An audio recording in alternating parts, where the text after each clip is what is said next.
এখানে আমি নিচের ঘেরের পাটটি দেখিয়ে দিচ্ছি। যখন আমরা 2 হাত বহরের কাপড় দিয়ে যখন একটি গোল গাউন জামা কাটিং করি, তখন দেখুন এই নিচের পাটটি না হলে উপরের পাটটিতে কিন্তু জয়েন পড়ে, এখানে কোথাও কিন্তু কোনো জয়েন পড়ে নেই, তাই না?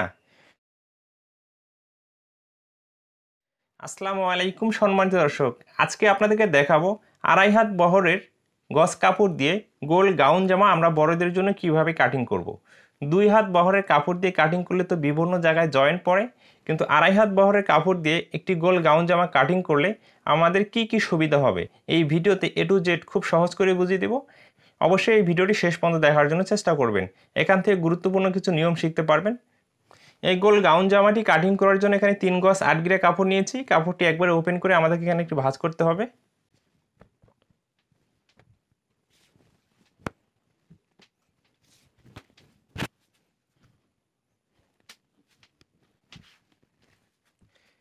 তো কাপড়টি এখানে একটি ডাবল ভাঁজ করে নিয়েছি, এখানে আরও একটি ভাঁজ করে নিয়ে নিচ্ছি। তো কাপড়টিকে এক পার্ট এইভাবে 4 ভাঁজ করে হাফ বডির কাপড়টি আমরা সর্বপ্রথম বাইর করে নিয়ে নেব এখান থেকে।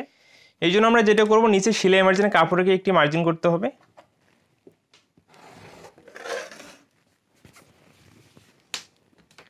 এরপর এখানে লম্বা মাপটি নিয়ে নিতে হবে।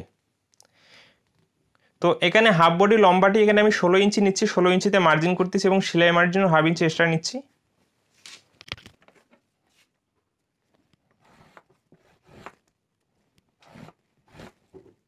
তো এই জামাটির বডিটি আমি 40 ইঞ্চি দেবো। 40 ইঞ্চি বডির জন্য শোল্ডার মাপটি এখানে আমাদেরকে 7 ইঞ্চি নিতে হবে এবং নিচেও 7 ইঞ্চিতে মার্জিন করতে হবে, মার্জিনটাকে সোজা করে টেনে নেওয়ার জন্য। এবং এরপর এখানে আরমোলের মাপটি নিয়ে নিতে হবে। আরমোলের মাপটি এখানে 6.5 ইঞ্চি নিয়ে নিচ্ছি এবং বডির যে মাপটি আসবে 4 ভাগ করে 1 ভাগ নিতে হবে। এখানে 40 ইঞ্চি দেবো, 40কে 4 ভাগ করে 10 ইঞ্চিতে মার্জিন করতেছি এবং সেলাইয়ের জন্য এক্সট্রা কাপড় নিচ্ছি। তো এখানে আমাদের কোমরের মাপটি নিতে হবে, মানে হিপের মাপ। এখানে 38 ইঞ্চি নিচ্ছে, 38কে 4 ভাগ করে 9.5 ইঞ্চিতে মার্জিন করতেছি এবং সেলাইয়ের জন্য এক্সট্রা কাপড় নিচ্ছি। এবং এই দুই মার্জিনের মাঝখানে এখানে পেটের মাপটি নিতে হবে। পেটের মাপটিকে 4 ভাগ করে 1 ভাগে মার্জিন করতে হবে এবং সেলাইয়ের জন্য এক্সট্রা কাপড় নিতে হবে। দেখুন এখানে আরমোলে কিন্তু রাউন্ড শেপটিও আমাদেরকে এভাবে করে দিতে হবে।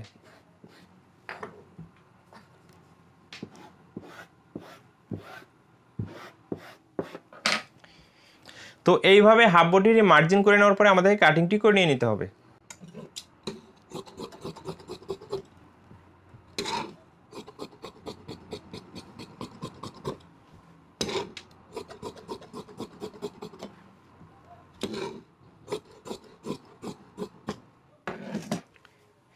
তো এইভাবে হাফ বডিটি কাটিং করে নেওয়ার পরে এরপরে আমাদের হাতাটিও কাটিং করে নিয়ে নিতে হবে।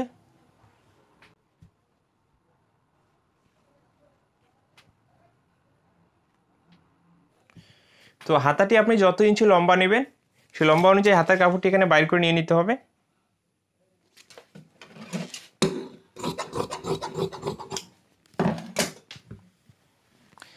এরপর এখানে যে অবশিষ্ট কাপড় আছে এই কাপড়টি দিয়ে আমাদের নিচের ঘেরটি কাটিং করতে হবে।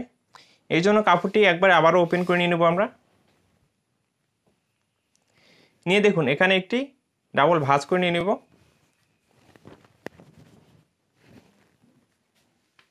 তো এইভাবে একটি ডাবল ভাঁজ করে নেওয়ার পরে কাপড়টি দেখুন এইদিকে একেবারে আড়াআড়ি করে ভাঁজ করে নিয়ে নিতে হবে।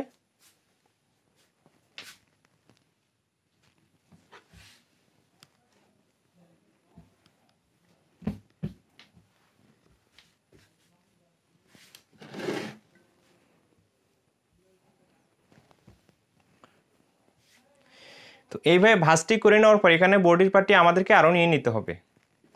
এই বডির পার্টটি আমরা এদিকে এভাবে মিল করে দেখব।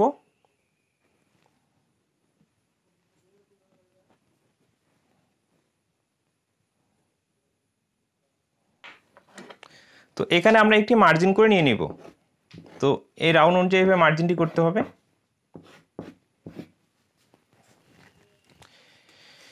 তো এখান থেকে আমাদের ফিতেটি রাখতে হবে, রেখে লম্বা মাপটি নিয়ে নিতে হবে। এই জামাটি আমি 48 ইঞ্চি লম্বা তৈরি করব। তো এখানে 48 ইঞ্চিতে মার্জিন করব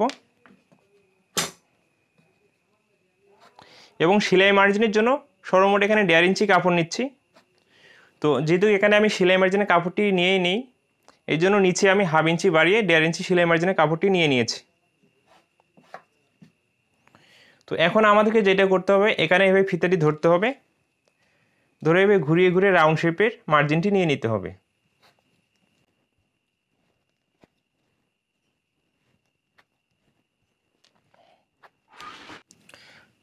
তো এই মার্জিনটাকে এখানে ভালো করে আরো টেনে নিতে হবে। তো এখানে কিন্তু লম্বার মাপটি আমাদের নেওয়া হয়ে গেছে। যখন আপনি এই ধরনের 2.5 হাত বহরের কাপড় দিয়ে এই ধরনের গোল গাউন জামা কাটিং করবেন, তখন কিন্তু এখানে কোথাও জয়েন পড়বে না। আর জয়েন না পড়লেই কিন্তু ঠিক আছে, কোনাও ঝুলে পড়ার এখানে সম্ভাবনা কম থাকবে। এই জন্য আমরা কি করব, যখন একটি গোল গাউন জামা কাটিং করব, 2.5 হাত বহরের কাপড় দিয়ে এখানে কোথাও আমাদেরকে জয়েন্টটি দিতে হবে না। জয়েন্ট ছাড়াই কিন্তু আমাদের নিচের পার্টটি বাইর হয়ে যাবে। তো আমি কাটিংটি করে দেখিয়ে দিচ্ছি। তো দেখুন, বডি পার্টটি এখান থেকে আমরা সরিয়ে রাখবো।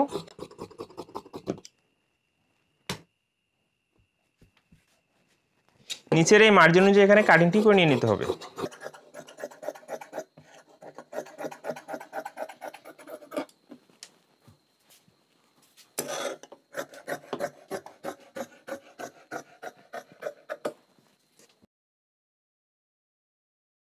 তো এখানে আমি নিচের ঘেরের পার্টটি দেখিয়ে দিচ্ছি। যখন আমরা 2 হাত বহরের কাপড় দিয়ে যখন একটি গোল গাউন জামা কাটিং করি, তখন দেখুন এই নিচের পার্টটি না হলে উপরের পার্টিতে কিন্তু জয়েন পড়ে, এখানে কোথাও কিন্তু কোনো জয়েন পড়ে নেই, তাই না?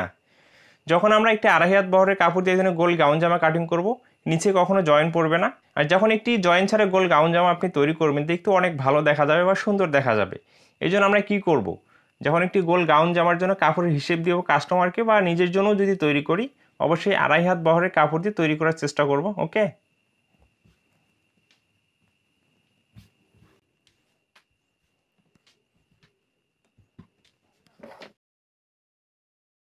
এখানে যে হাতার জন্য কাপড়টি নিয়েছে, হাতাটি আমাদের কাটিং করে নিয়ে নিতে হবে। তো হাতাটি আমি খুব সাধারণভাবে এখানে কাটিংটি করে দেখিয়ে দিচ্ছি।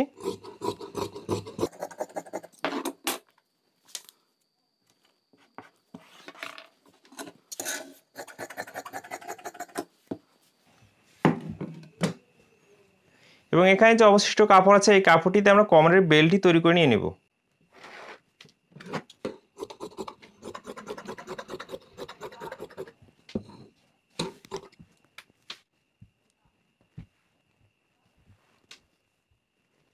এই অবস্থায় এই গোল গাউন জামাটি কাটিং করা কমপ্লিট হয়ে গেছে। যখন আমরা বড়দের জন্য গোল গাউন জামা কাটিং করব, অবশ্যই যেন এই ধরনের 2.5 হাত বহরের কাপড় দিয়ে কাটিং করি, তাহলে নিচে জয়েন্ট পড়বে না। এবং জয়েন্ট ছাড়া যখন আপনি একটি গোল গাউন জামা কাটিং করবেন, কোনাগুলো ঝুলে পড়ার সম্ভাবনা কম থাকবে এবং দেখতেও অনেক ভালো দেখা যাবে। এবং 2 হাত এবং 2.5 হাত বহরের কাপড় দিয়ে গোল জামা কাটিং করলে কি ব্যবধান আসবে বা কি সুবিধা আমরা পাবো, আশা করি আপনি এই ভিডিও থেকে বুঝতে পেরেছেন। এবং ভিডিওটি শেষ পর্যন্ত দেখার পরে যদি ভালো লেগে থাকে, অবশ্যই আমার চ্যানেলটি সাবস্ক্রাইব করবেন। ভালো থাকবেন, সুস্থ থাকবেন, নিজের প্রতি খেয়াল রাখবেন।